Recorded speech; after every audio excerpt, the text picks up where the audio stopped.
got so much motherfucking design on right now. Break it down, bring it back, make it clap. I got 3 old thoughts, new guap, wearing that thing. Bitches on my line, and you know they come straight. Hold up, what it not, 45, scoping cash like whoa. How you fucking with these hoes out? Assalamualaikum warahmatullahi wabarakatuh. Perkenalkan, nama saya Karisma Ayu Wulandari. Saya dari Prodi FKI semester 5.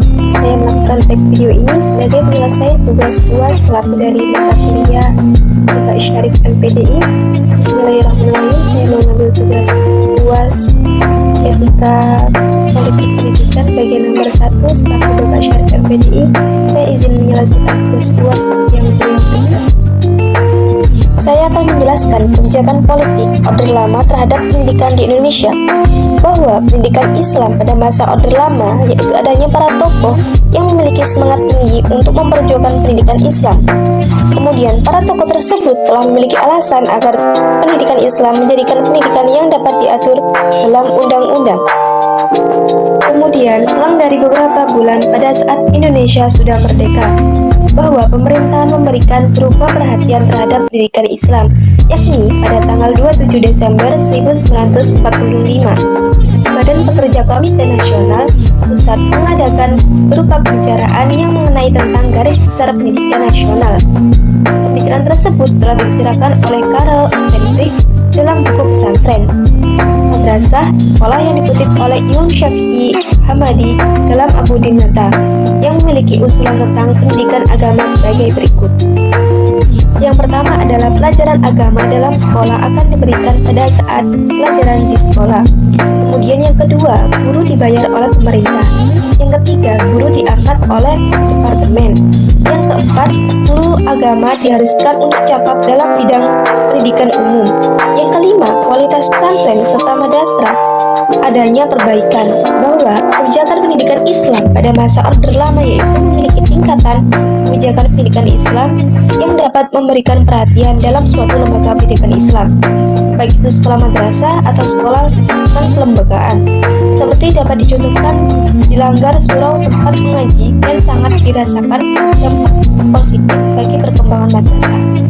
Kemudian ada pendapat dari Syafi'i Al-Hamadi dalam Abu Dinata dengan mengutip dari Karl Ostenbrink yang saya bicarakan tadi, bahwa perkembangan yang ada di madrasah tetap memiliki keterkaitan dengan peran agama, karena lembaga tersebut memiliki intensif dalam memperjuangkan politik pendidikan agama yang dapat diajarkan di sekolah-sekolah serta dapat didampingi untuk mencakup tentang pengembangan madrasah itu sendiri. Kemudian secara spesifik usaha ini ditangani oleh satuan khusus yang mengurusi masalah pendidikan agama. Dalam salah satu dokumentasi disebut bahwa tugas bagian pendidikan di lingkungan Departemen Agama itu meliputi yang pertama memberikan pelajaran agama di sekolah-sekolah negeri dan partikuler, yang kedua memberikan pengetahuan umum di madrasah, yang ketiga mengadakan pendidikan guru agama atau PGA dan pendidikan hakim Islam negeri PHN.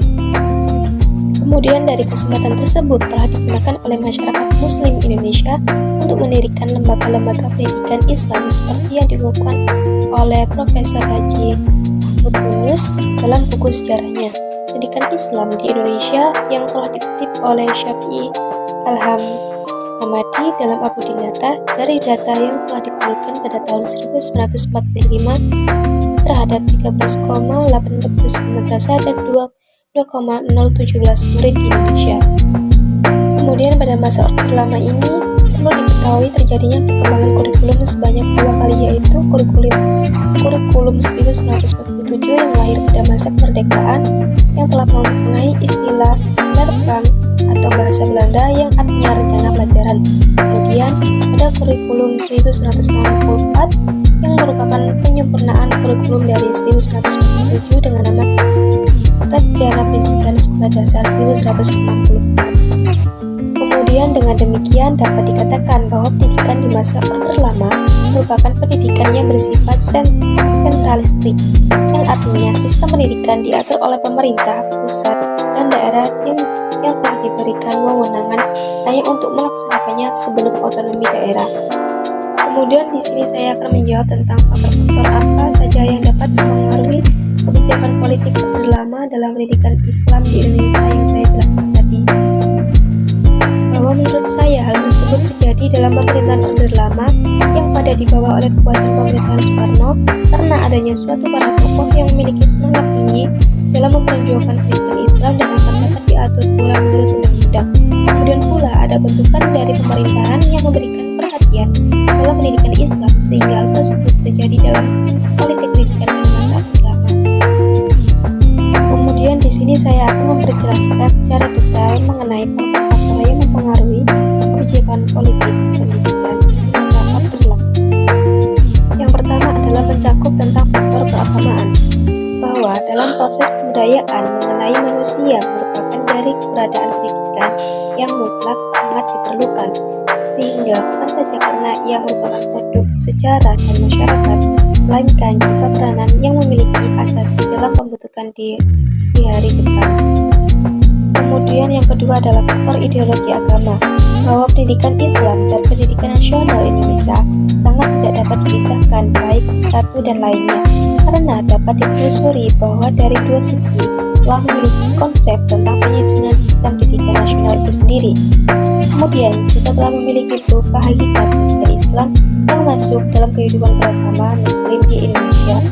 Kemudian yang ketiga yaitu mengenai faktor pengembangan masyarakat, karena pengembangan masyarakat dunia pada umumnya dan di Indonesia mau tidak mau akan menuju ke masyarakat informasi karena memiliki kelanjutan serta perkembangan dari masyarakat baik industri sampai dengan modern. Kemudian yang keempat adalah faktor perkembangan ilmu pengetahuan, karena dengan adanya kemajuan teknologi yang telah menampakkan pengaruh pada setiap zona individu masyarakat maupun negara, dapat dikatakan bahwa tidak ada orang yang dapat menghindari dari pengaruh Baik, terima kasih. Saya selaku mahasiswa yang menyelesaikan tugas UAS dari Pak Syarif.